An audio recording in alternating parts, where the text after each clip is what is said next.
8-Step Starter, welcome to the sales Q&A. So it's Thursday and it's great to have to be back. Basically on Monday I couldn't do the Q&A because I was feeling a little bit on the tired side after my incident last week, where I was looking like I was going to have an operation, and at the last minute my consultant said we should actually go on and focus on antibiotics instead, really. So that's all done. I'm feeling a lot better, thank you so much, and so it's time to get on with things. So I've got quite a few sales questions that come through, and there's some legacy here from last week as well. Still, if you have any questions you want to ask, then ping them over and then we'll see how we go. So question, how do you create a good opening email to unsolicited prospects? This is a good question, this actually, because it's important to have an awareness of your objective when it comes to building an email that's going to go out to people. Firstly, you've got to understand why is it you're creating this email in the first place. So you've got to understand that you're not going to really sell people that much by email, especially if it's more of a complex proposition from consultancy or whatever it might be. You need to go a bit further than that. You need to be thinking, I'm going to have to do a longer play typically. Don't expect someone just to pick up the phone and buy immediately from email unless you do a particular type of business. In the main, your email should have as an objective on it the importance of a call to action. Your email should be short. I know I can speak with authority on this because I've built a multi-million pound, or part of a multi-million pound business within a year using emails. And we simply built emails to go out to elicit a call to action. That was either a phone call or further dialogue by way of email. So rather than drafting some huge email with loads of pretty text and ideas and content and numbers and things, it's not always going to be effective with cold email shots. If, however, you're working on working with an existing email list of your own, then that's different. So what we're talking about here is reaching out to people you've never been in touch with before. You need to give them exciting hooks, so something that's unique and interesting about them. What your interest should be around is something that's going to give them great value. And then it should be all in, focused on generating a call to action. So that might be something such as, when are you free this afternoon for a call related to this? Or I'll be in the area this week, when are you able to meet for a coffee to discuss or to explore further, or something like that. What is an idea with emails to people who are cold that I've found works well is to think about the idea of having some things omitted from the information.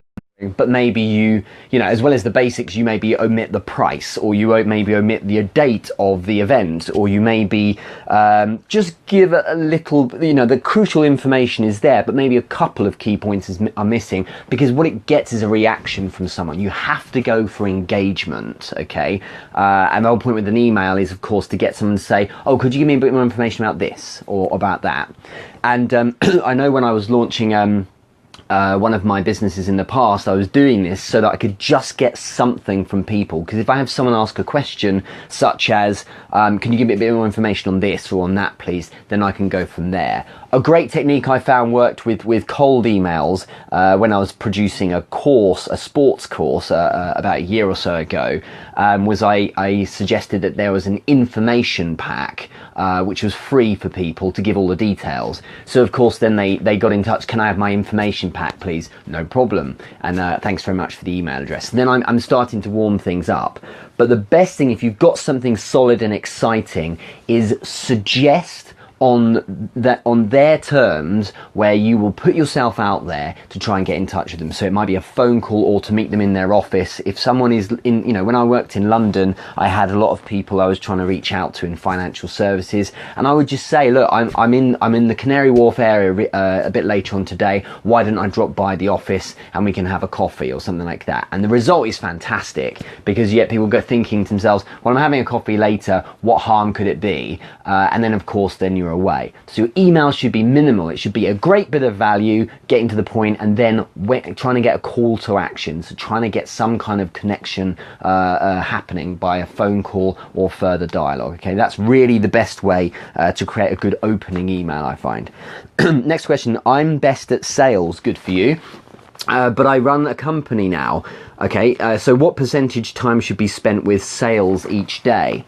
It's a good question, that, and it's something I'm big on, is that if you're building a company, whatever your service or product or proposition might be, once that is ready, as in it is market ready in the sense that it is saleable, not polished and perfect, because we all have gone through this conversation a million times about the importance of getting out there, polishing your product to an extent when it's already out in the market with feedback from customers, rather than being 100% perfect before you release it. Get the product out there and then spend loads of time on sales. I would be focusing probably 80 to 90% of my time on sales. Too often what happens, especially with people who've got great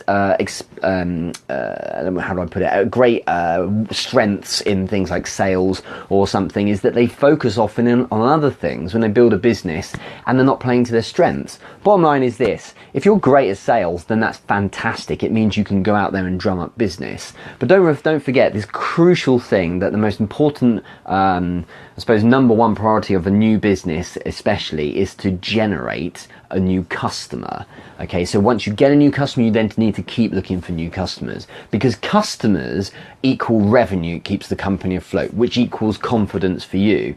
A successful customer, so one that does well with you, is then of course someone who's going to be an advocate or a testimonial, and then a referral, and pass on people to you as well. So it all starts with a sale. So the more you can get in terms of people buying your product, the better you'll do. The other the other time you can spend doing your accounts and things like that, it's minimal. You don't need to spend much time doing that because you're starting out your business.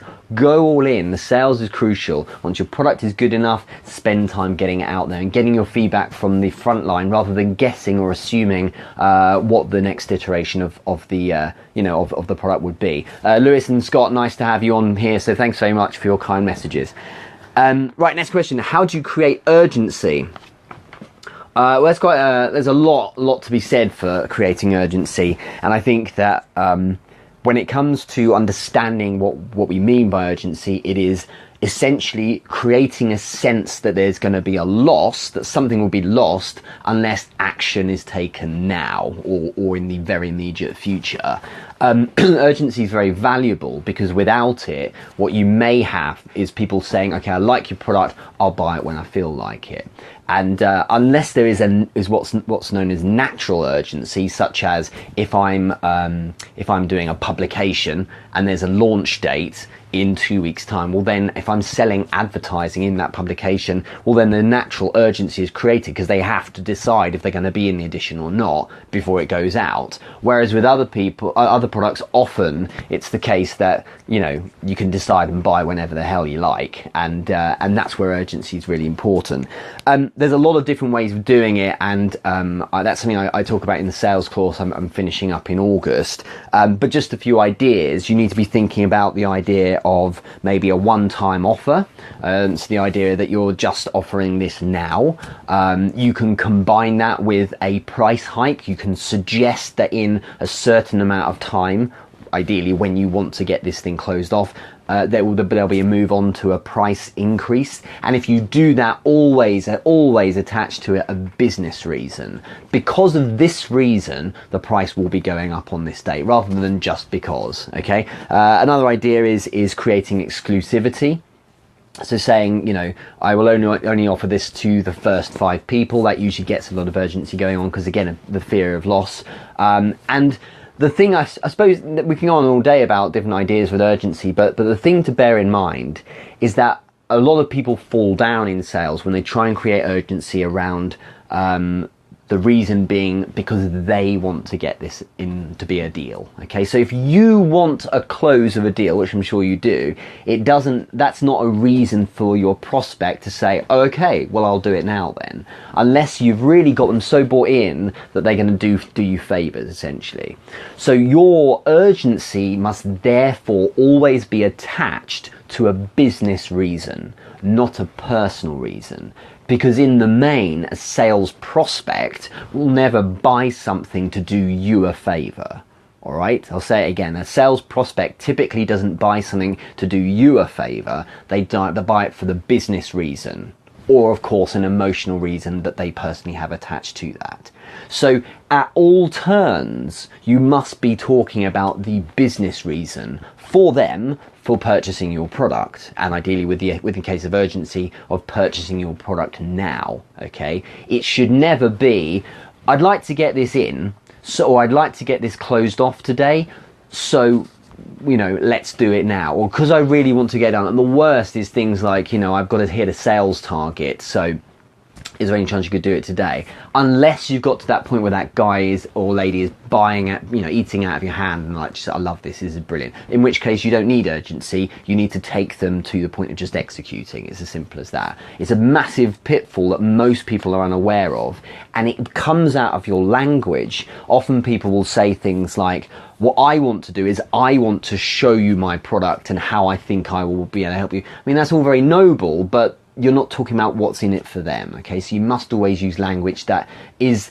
focused on the prospect, or at least talks collaboratively. So let's have a look at how we're going to work together, and here's how I think, or rather here's how I believe we can really benefit from it. Just that kind of language is often a major change. But as I said, always keep it tight on the business reason. So maybe talk about your other users who might, you know, this prospect might benefit from buying from, and things like that. Focus on the reasons for them rather than the reasons for you, personal or otherwise. Okay.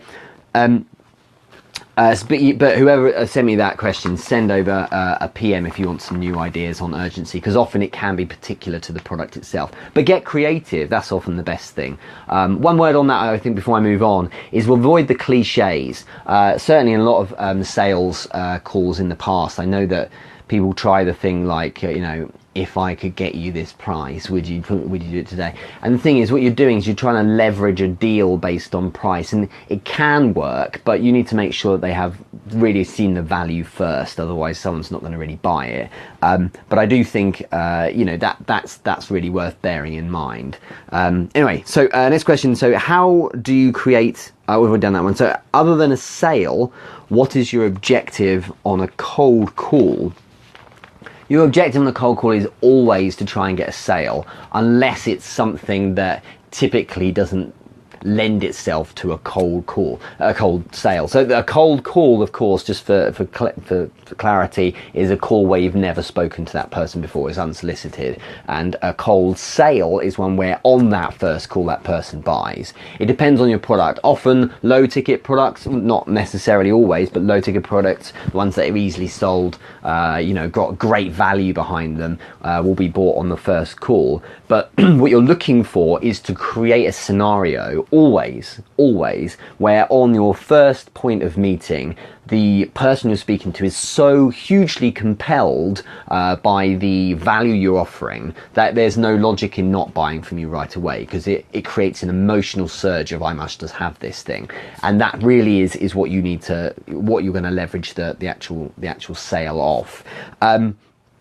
But beyond that, if you're going into a call, you should always have wider objectives in mind. A good example is the objective of connection with someone. It sounds a bit weird, almost like you are having the objective of I want to get on with this person. It sounds obvious, right? But if you go in saying, I want to create a friendship here of sorts, an accelerated friendship, what you're recognizing is that people typically will buy from someone they like more than anything else. If you think about the last times you've bought something from a person, in the main, you've bought it, or at least the process has been lubricated because you've got on with the person.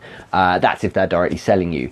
That doesn't count when you personally needed a product. If I need to buy a pair of trousers and I walk into a shop and pick up the pair of trousers. I may interact with a person, but I'm not going to buy them or not buy them based on that person. What I mean is when I have to go through someone to be sold something, it's the connection, the relationship that matters more than anything, more than the product. You wouldn't believe it, but it genuinely is. So with that in mind, you should be thinking, I need to make sure there's a connection here as one of my main objectives, rather than just only the sale. So I need to make sure I have that too.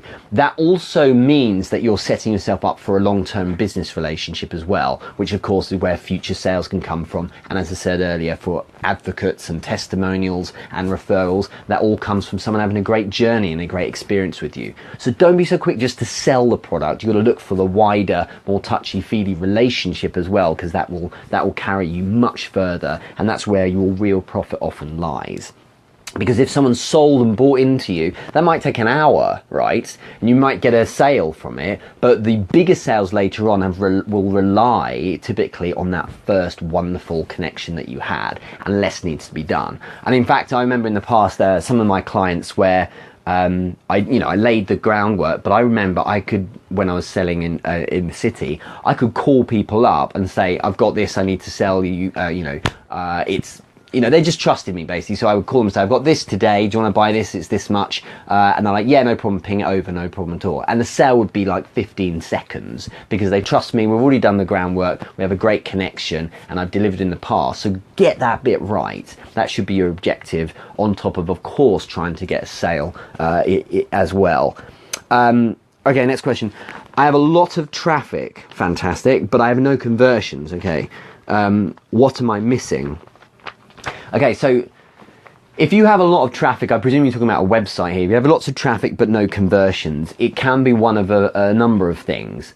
It can be your product is just lame. Seriously, it could be that. But I would guess that's possibly not the case, because if you get loads of traffic, you're doing something right at the beginning, which is creating this, or there's some kind of call to action for someone to come through to your website. You're doing something right at the early entry point of your, what's known as a sales funnel, where people are then coming onto your website. But if people aren't converting, it could be, for instance, that there's not enough of a focus on what's known as convenience bias.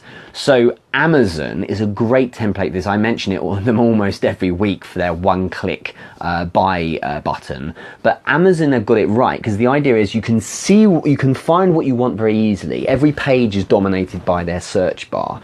When you search, finding the result you're after is typically very straightforward and easy. When you find something, then buying it is very easy. It's all very convenient. If you have to hunt for a buy button, or if you have to hunt for a contact button, or whatever it might be, then you're making things more difficult. So you need to remove all resistance for that traffic to get to your product. It also may be that whilst you offer great value at the entry point to your funnel, when people are then coming onto your website, that traffic then isn't converted because you're not doing the right thing with that traffic. It may be that you're going directly to the sell. It may be as in they land on the website and it's literally like in their face, like buy the product now, and they're not quite there yet. So perhaps you need to go through a little bit more of a funnel to kind of give them a bit more value. So maybe think about something like land on your website, now give them a video that auto plays when they land on that landing page and says, thanks very much, and takes them to kind of the next stage where you do more of a sell and build up the value even more. And then you think about taking them further towards the sale. Keep things simple and convenient and remove resistance, but keep the process of selling them, make them feel like, wow, there's even more value here. Wow, and the next time I'm getting even more. That idea is important, because it means that they feel like they're on a natural progression to naturally buy the product. So going directly to buy isn't necessarily always the right idea, and that can be why your conversions aren't really happening. But PM me about that, and I can get into some detail, because as usual, it depends kind of answer based on what your website is and your product and your service. Okay, next question. What should I put into a follow-up email? This is a really good question. I'm really glad this came up. So follow-up emails aren't necessarily always important. Sometimes you just want to close someone off. You should be able to try and do it trying to get it done on the phone call. However, a follow-up email, I say, is essential. If you haven't created a sale on that phone call or on that meeting, you must always follow up with someone. The question is, what should I put into it? You should firstly thank the person for their time. You should say it's great. Focus on maybe something that happened, so something fun that happened, maybe something you joked about or something like that. Just drop it in again, because that brings them back into that moment where you had the conversation. Something that went well, you can maybe do a little nod to that. I find that often works quite well. But you don't want to go on forever. If someone has said, for instance, can you put this in an email, these details, just probe as to what exactly they're after. But in the email, just don't overdo it. It should be really simple. And if what you're always after whenever you have some form of dialogue or email or message or something with someone, is to get something in return. So if you're not looking for close straight away, you're looking just to follow up afterwards to say thanks very much, then you must always talk about how what the next steps are. Okay, suggest kind of obviously at the end, here's what we should do on the next step, or tomorrow, as discussed, I'd like to do X with you, or as discussed, let's do this tomorrow, or I'm looking forward to getting this all confirmed tomorrow, as discussed when we confirm. So make sure you nail everything down, all nice and clear, but be simple about what you're offering. My follow-up emails are always only a couple of lines, and that's it. We discussed A, B, and C. Done. Keep it nice and simple. And if they want more information, of course, they can then get in touch with you and give you maybe another question or something like that, which is great. It means that you're getting in touch. Who wrote that up there? Lewis. Thank you. Appendicitis is no match for you, Richard. I believe the appendicitis was fairly early on, in fact, just as an aside. So I had basically I've been going through antibiotics, been very, very careful with myself, been doing loads of rest and sleep the last few days. I really feel much better, thank you. And the pain is basically gone now, and I'm basically feeling much more myself. So that's really good news. So thanks very much again. I'm really touched by all the kindness of everyone. That's been wonderful. So yeah, just to finish on that, so that the follow-up email, it should be a case of just saying, look, here's what we said we'd do. Tomorrow when we catch up, here's the summary, but keep it simple, okay? And then that's that. Most people you speak to are probably intelligent, probably remember what you're talking about. If you said you give them detailed data, granular information, then fine, stick that on. But otherwise, it can, they probably remember what you were talking about. And if they need more information, they can get in touch with you, which is wonderful. But again, remove all resistance, make that very easy for someone to reach out to you. If you're hoping after a meeting or a phone call to actually send someone an email to close them, I think you need to be a little more careful. I think you should always, in my opinion, try and get someone back on the phone. Even if you're in the same city, it's not as easy just to constantly be meeting them unless it's a larger project. But if you're selling something, you want to try your best to just get them back on the phone if you need to, because then you can use your voice and dynamism to actually bring them back into the emotional state they were originally when they were on the phone call with you originally. Okay, so do your best to not try and close on the email, and if you must, then keep things really simple. And again, closing is another topic, but this is all about sometimes just being direct if you can use an email. One thing I always say with email or message is to always be aware that tone does not carry well in text. When I speak, I can use my tonality to really convey emphasis in the right places. Unless you're a master of the art of punctuation, and even then, it's very hard to make sure you actually deliver the right meaning, because things can be misread in terms of the tone or what exactly they mean. People can read in between the lines when there's actually nothing there. The only other thing I would say is make a point sometimes, especially in 2016, right? If you be in touch with someone on Facebook, whip out your phone. This is something my team often do. Whip out your phone and record, not a voicemail, do a video like this. Just record a quick video. Hey, it was really nice to catch up with you. As discussed, we'll speak tomorrow. And thanks so much for the tip on this. I'll be sending over, the data you need, and catch up soon. Pop over a video. It's a really nice touch, and it keeps you really engaged with someone. So that's a really good idea if you're trying to kind of cultivate that prospect further, and it keeps you in their mind. It's so much more refreshing than just a message. Okay, so stay with them that way. That's a good way of doing things. Any more questions, fire them over, but I'll do a few more before I finish. because I've been told I need to make sure I don't sit too much, so I have to lay down soon. Keep firing them through. How do I say no to someone that wants things in writing first? Okay, that's relevant. Okay, so how do I say no to someone who wants things in writing first? Yeah, I suppose if you're on a phone call, let's say, with someone, and they say, can you just send me an email? Then what they're typically doing, and remember, I've done hundreds of thousands of phone calls and coach people doing this kind of thing. Typically, that is what's known as a knee-jerk reaction. Typically, someone is saying, look, don't have time for it. Send me an email, because that's a polite way of saying leave me alone right now. And maybe an email, it means that when I'm ready I can read it, but the reality is you're never going to sell them that way. Okay, so I would say this is more of a fundamental question, not just about someone asking you to put something in writing. This is actually more about how you deal with knee jerks. You don't want to be saying no to people, because what you're doing is you're putting up a barrier. You're showing you're disagreeing with a viewpoint or something they've decided on. That's not a good idea, because it may be, for instance, if someone says the world is flat and I'm trying to sell them, I'm not going to say you're wrong. Okay, what I need to do is understand that they have a point of view. So actually a better way of working with this issue is to have a bit of empathy, show you think you understand, or if you don't, just say, so why do you say that, or why do you think that, rather than saying no, you're wrong. Being argumentative has never got anyone anywhere, and I'm very lucky I've worked with some tremendously successful salespeople who have made many millions of pounds a year, so really, really successful guys, and they never get argumentative with people. They're sometimes pointed or curt, but they never really yell at anyone, and they certainly don't disagree with people, because they recognize that as a human we may have a different perspective on things.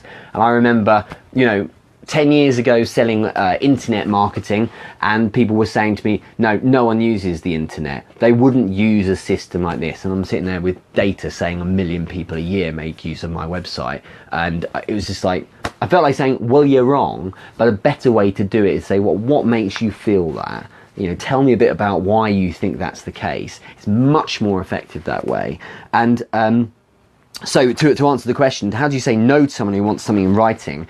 What you want to do is maybe don't say no. Maybe say to them something like, do you know what, that's fine, no problem at all. What I'm going to do first to give you a high level of view of what we're actually doing, and just carry on, you know what I mean? So you suggest that indeed you will show them, send them an email, but first things first, because you've got to make sure you do your sales, go through your sales cycle and sales process very much on your terms. Because if for every prospect you speak to, you bend at the knee for every single way they want to work, it can be quite a tiresome and tedious way of getting to a sale. That doesn't mean don't be flexible, but what it does mean is don't say, oh, that person I have to email, that person I have to phone call. Maybe some things you want to try and keep, I'm going to have a phone call this guy, and I'm going to sell him via my voice, and then take it from there. If they want an email, yeah, no problem, I'll send you an email. Now, give some value, then ask a question or something like that. Yeah, happy to send an email, that's no problem at all. Do you see the difference here? Rather than saying no. If I say no, I'm getting argumentative. If I'm getting argumentative, well, where am I going with my rapport? Remember, someone's going to buy from me if they believe in my rapport and there's a connection with me. Saying no or disagreeing, unless you do it in the right way, and that's quite advanced, you really need to be thinking about what you're achieving long term. In the short term, you might win a small victory, but then that person's got their backup. John Brooker, thank you for joining me. You pinged over a question here. I don't know if this is relevant to the call, but I've been struggling with working out how much to charge for my products. I'm a new business selling business cards with snap codes on. Nice idea, by the way. Wondered if you had any tips. Firstly, brilliant. And anyone who's doing business cards, John is your guy, because he's doing something which is very, very tuned in to the world we're in right now. You should have snap codes on all business cards, I would have thought. It's almost absurd to not have a nod to social media. I still get from people business cards today, which is their phone number, email, and their phone number, email, and their name, and that's it. And you just think, think about it. If I'm buying from a person, because as Jeffrey Garrett, Dean of Wharton Business School, told me recently, he said, you've got to understand the startup world is an ecosystem. We're dipping in and out of people all the time, working with one person one day, then another person the next. Because of that, we're working with people. We need to understand people and to not have a nod to social media, to not believe that someone's going to go away from a business meeting and research the person, not just the business, is absurd. So yeah, Snapcode's a great idea. To answer a question, how much to charge for them, what I would suggest with this is firstly, take a hit, play a long profit game with this. Firstly, focus on getting people loving your cards and getting a buzz going on about them. Too high a price would mean that you've got a great product, and if you sold one, yeah, great, you'd make loads of margin, but no one knows about it. And well, your number one job right now of the new business is to get an abundance mentality going on, so everyone knows about you, is talking about you. So make sure there's something on your card that suggests that it's made by your business. It may be at the bottom, you know, cards made by, if you're happy to do that. But what I would do is I would start offering free sets of cards, maybe 20s, sets of 20 or something to people. Ping out as many as you can, get people talking about it. But to directly answer your question, in terms of what to charge, you should be thinking about going in low to begin with. Cover costs and take it from there. And one of my products a long time ago, I covered literally the cost, zero profit. And people were like, that's ridiculous, what kind of business is that? But I wasn't focused on just profit, I was focused on customers. Because for every customer, that's another person I can say, now, let's tap into your network. You know, if I was to offer you some more of this product, well, who could you share this information with? The moment you've got a customer, you can do so much with them, rather than just sell them more of your product. So what I did was I had it at a cost price to begin with. So I did charge, but you could start at for free. And then you can move up in increments. And what I did was, because it was a slightly higher ticket product than business cards would be, unless yours made with gold or something, I basically charged a little more with every sale.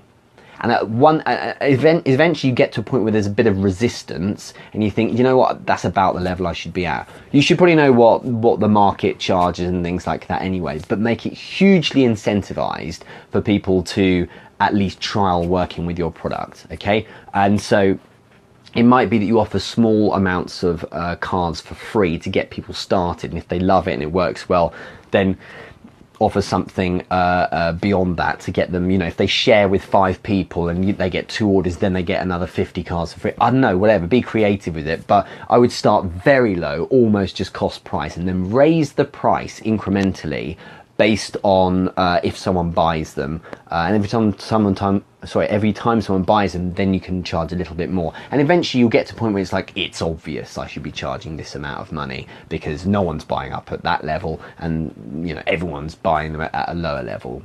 But too many people focus with a startup business when it comes to sales and product pricing on generating as much profit as possible. You need to generate as many customers as possible. Money will flow, it will come through eventually. Even if your margin is small, you need an abundance mentality to get as many people buying your product as possible, then take it from there, okay? Greg, you've asked a question here, great point in asking them why not. What do you think about it? I think you're relating it to the previous question on sending out an email, I presume, or the knee-jerk reaction. Yeah, hopefully that was helpful for you. And Matthew Schofield, do you believe in customer segmentation, or do you think all customers should be treated equally? It's a really good question, Matthew. I was in touch with Doctor, I can't think of his first name, Zhang, who co-wrote Smart Pricing. He is a professor. I'm trying to think what university he's at. I think he's at, he might be at Wharton actually. I have to look it up. But basically, he wrote Smart Pricing. It's a really good book you should definitely read. And he talked about what's known as pruning customers. So the idea here being, if you have low ticket customers, so a mass of people who buy your low ticket product, whatever that might be, and then you have, of course, as it goes, much of a pyramid, people at the top, less of them who's spending a lot more money on the high ticket products you offer.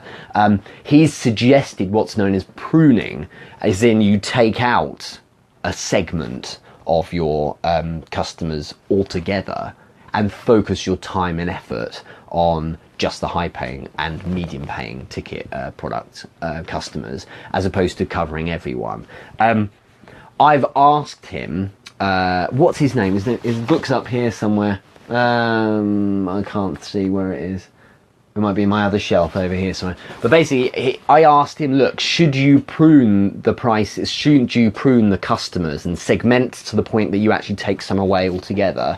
Or is there value in, as a startup, trying to cover the lot? And he said, probably as a startup, you should cover the lot. But he believes as you're growing, you should start focusing more on certain customers and less on others. This is a guy who spent a long time researching this kind of thing. He may be at Harvard. I can't remember. I'll get back to you, Matthew, and let you know then. So you've asked what I believe. Do I believe in customer segmentation?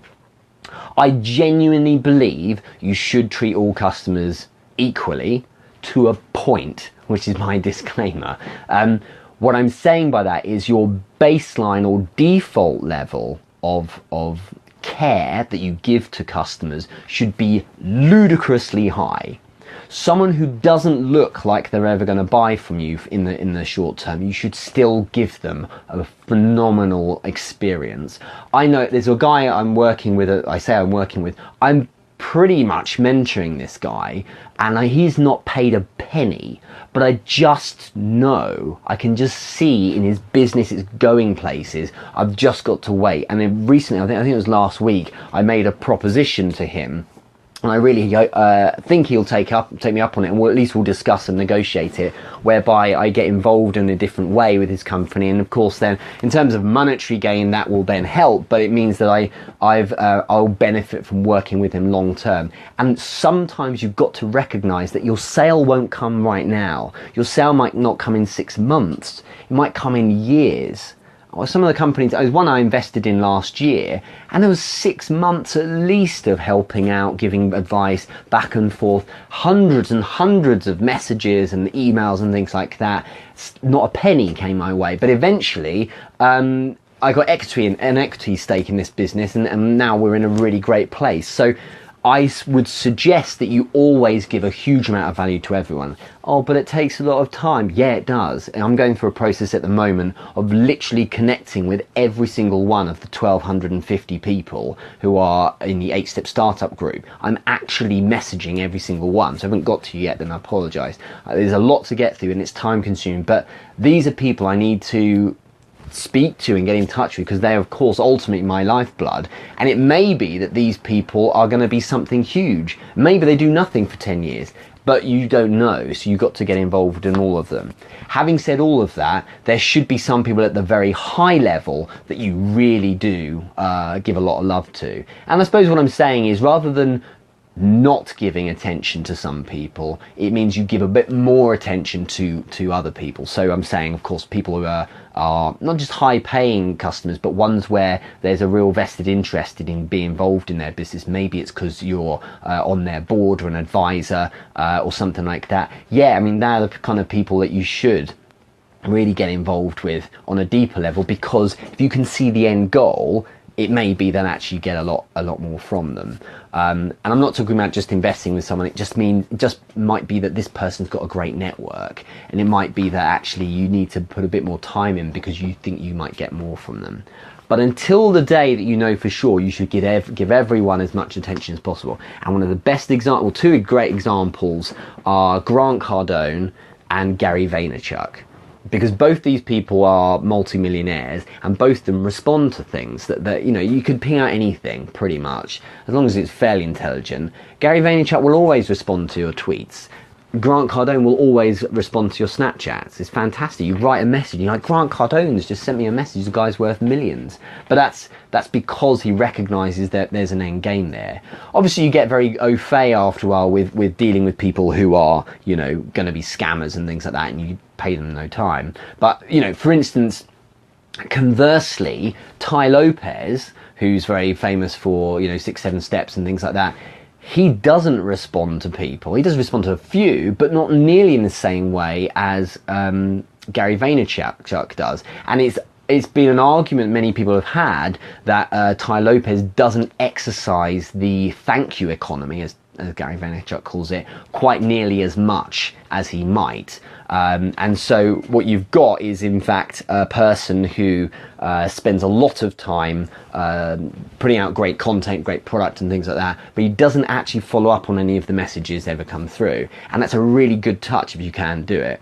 You could argue he's got because he's got a huge following. Well, is his following bigger than Gary Vaynerchuk's or Grant Cardone's? Not necessarily. So, in fact, I feel there should be a very high minimum level of treatment that you give someone, and someone should always feel pretty special, even if they're not going to buy straight away. And Matthew, hopefully that answers your question a bit. Okay, a couple of more questions before I finish up. So, what do you think about free trials? I think free trials are great, and I think free trials should be happening for as much as is possible. If you've got a great product or service, give a free trial to an extent. If it's a product that once bought isn't going to take huge amounts of your time, my pleasure, Matthew, isn't going to take huge amounts of your personal time, then you should definitely be offering free trials. So for example, if I created a product that once built wouldn't require me personally to operate it on behalf of the prospect, I could be giving a free trial, because if I know it's great, they should be making use of it. I've worked with companies in the past who are totally results orientated, and they always take their money up front, and it's a big old mistake, because what you end up with is a company who it doesn't look like they really back their product, and indeed they're doing it because their strategy is just get the money first, because actually our product doesn't deliver quite on the level it might. But I'll caveat this answer, because the reality is that when it comes to free trials, sometimes it's not a good idea. Sometimes you need to do it in a slightly different way. So for instance, it might be that if you are offering a service like I do with my mentoring services, rather than doing it for free, maybe offer at a slightly lower rate as an entry level, and then see how people go from there. And what I often do is, if someone who's interested in mentoring with me, well then I'll offer or give a lot of value with them to begin with, and then we'll take it from there. But giving out a free trial as much as is possible, there should be nothing wrong with you doing it. If you back your product, again, play the long game, recognize someone having a great experience or journey with you may well move to a point where they say, do you know what, not only am I going to buy this, I'm just going to tell people about it as well, okay? Or at least then you can go back to them and say, how are you finding the product? Are you enjoying it? You know, and then can have a testimonial, because even if someone didn't buy your product, if they felt good about it and they gave you a testimonial, that may well be the reason why more people buy from you in the future. Just think, if someone doesn't buy your product but gives you a great testimonial about the journey they had, and then 2 people do buy your product, well then that's been a profitable way of working. So it can be different for the whatever scenario you're in. But I do think a good way around this for people is to offer money back guarantee. A lot of companies will say, oh, we give you a 14-day trial. Well, why not give them more? You know, it can be a massive selling point if you say, well, we'll offer a 60-day money back guarantee. We offer a 90-day money back guarantee. And just say, look, if you want to try the product, pay us, but if you really hate it, I'll give you the money back. And in fact, with 8-Step Startup course, which is, I'm going to bring the price up eventually. It's only $57 at the moment for the 73 lessons.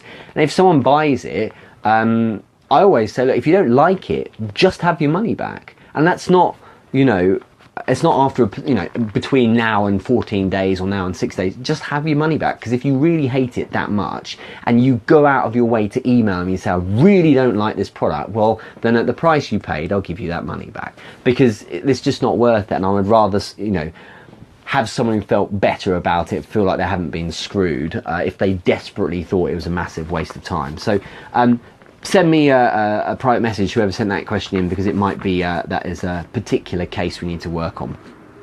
I'm going to do one more question, unless anyone else has got anything to add, and just check the time, because I'm getting a little bit tired. Sorry, I'm being a bit weak, because I've been on these antibiotics and sleep and painkillers and things like that, and I'm feeling a bit lethargic still, so I apologise, but I'll finish with one more. So, how do I close okay, good question. How do I close a practical or logical personality type?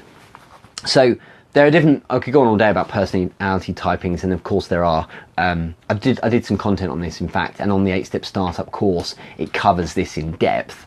But in short, a practical logical personality type is exactly what you'd think. It's someone who's basically the kind of person that uses rational and logical reasoning as the driver behind making decisions, as opposed to more emotional reasoning. So a lot of people will fall mostly into one or the other category, more logical people or more emotional kind of personality typing. And to close one, well, look, when it comes to closing someone in a practical state, a personality type, you've got to give them the logical business case.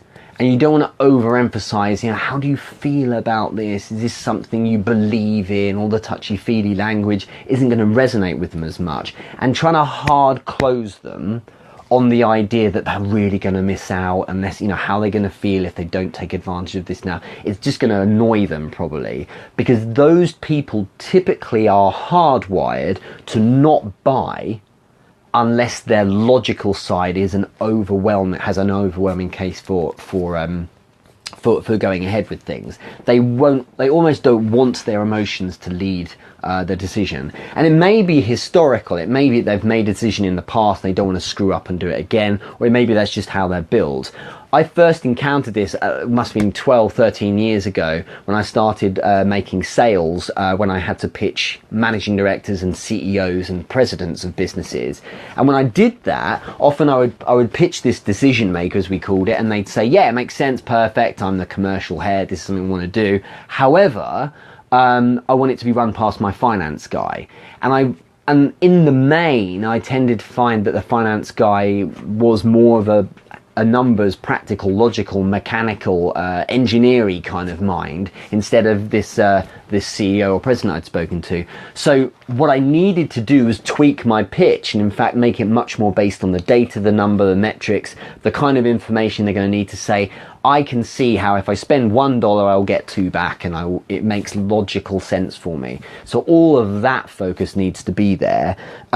It doesn't mean that you can't create a business case for urgency at the end of the call with that kind of person. It doesn't mean that you can't say, so we're looking for a decision at the end of the day because of this.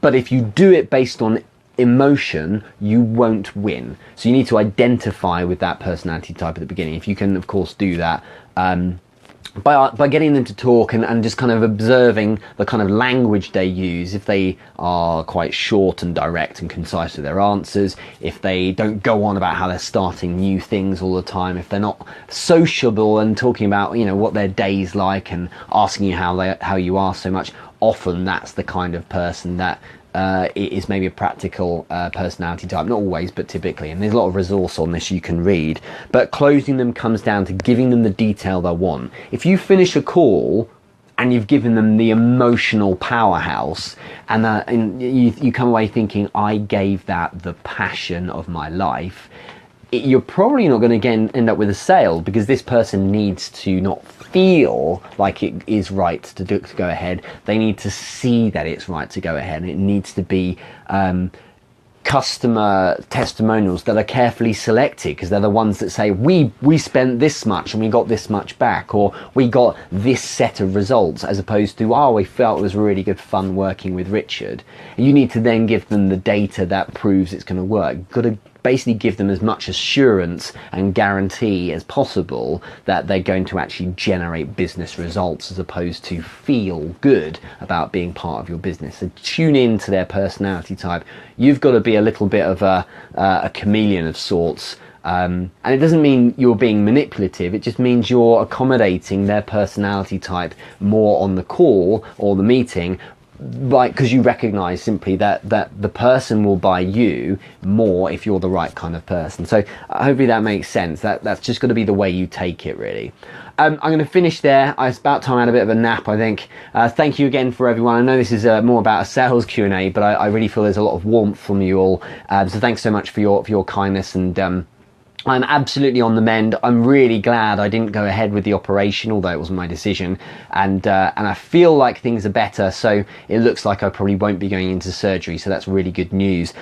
Back on Monday then, so we'll be having the startup business Q&A. I've had so many requests for more information on the sales course. That will be in August. I'm hopefully finishing it up in the coming week. I've had an issue with a location, so I'll probably change that and there'll be no problem. And those of you on 8-Step-Startup, thank you very much for the continued feedback. You can obviously go to 8stepstartup.com for more information on it. And I think there was a recent poll. That was done about a day or so ago in the 8-Step-Startup course. What was it called? The 8-Step-Startup group on Facebook. There was some really good feedback there. It looks like you lot are interested in a webinar. First and foremost, that focuses on the essentials of starting up a business. So I'll go ahead and record that across August at some point, and then I'll make sure you get wind of that too. But in the meantime, thanks very much for your feedback. Have I got any more questions? Just checking. It looks like no more. Okay, so I'll finish up there. Have a great Thursday. Get on with whatever you're doing. Have a massive end to your week. And yeah, I'll speak to you really soon. Thanks again for everything. Take care.